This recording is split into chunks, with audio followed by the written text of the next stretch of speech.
Both Corte Madera Councilman Bob Ravasio and current Mayor Diane First pointed out that ABAG lowered the city's housing requirement numbers after the city had announced its plans to leave the organization.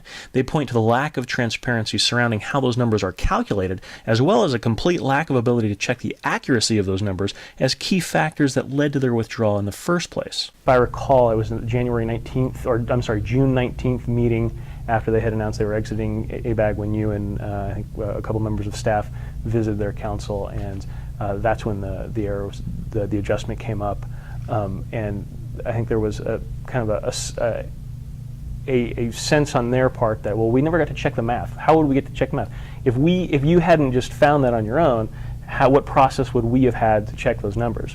Is that a fair perception, or is that? Yeah, I believe so, because I don't believe there's any way that you can just go online and run your own set of numbers and see what comes out.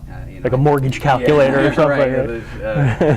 Yeah, reallocation.com or anything like that. So, maybe we'll get there. But again, this is it's such a diverse process. There's so many interactions. One affects the other, because the total have to add up to 183,000. So. That may be a legitimate criticism in the sense that no, you can't just run the model on your own. It takes a lot of, as much an art as it is a science. So, for some opponents, a perceived lack of transparency only adds to their distaste for the plan. I don't care if you like the plan or dislike the plan, but you should know about the plan, and then we should have voted on the plan. I mean, if this is such a great plan, let the people vote. Luce points out that Plan Bay Area covers 9 counties and includes around 7 million people, making the nature of outreach difficult. He insists that the process is as transparent as can be expected, given its scale and complexity. I think for what we're asked to do by law, I think we've had as public a process, as transparent a process as you can, and still allocate 183,000 units among 101 cities and 9 counties. Right. But it's the regional scale of the plan that opponents say is driving the shift of power away from those who live in the affected communities. The power shift structure is no longer with the people. It's no longer closest to the people and the people that care about their communities. Okay, I have no doubt that my city council, cares about the community.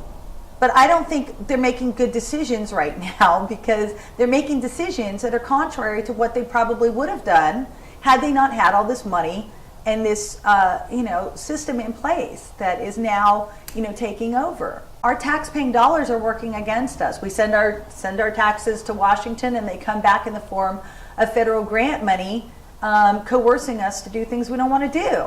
Luce points to flaws in the state law and the lobbying behind that law as the root of the problems causing concern about the current system.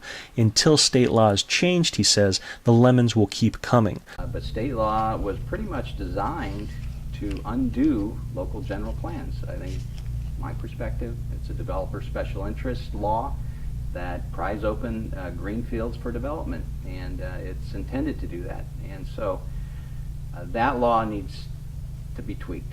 To give recognition of what is true, that ultimately it should be a city council's decision as to whether they're going to zone for this, and just allow that. For News 24/680, I'm Sean Yokomizo.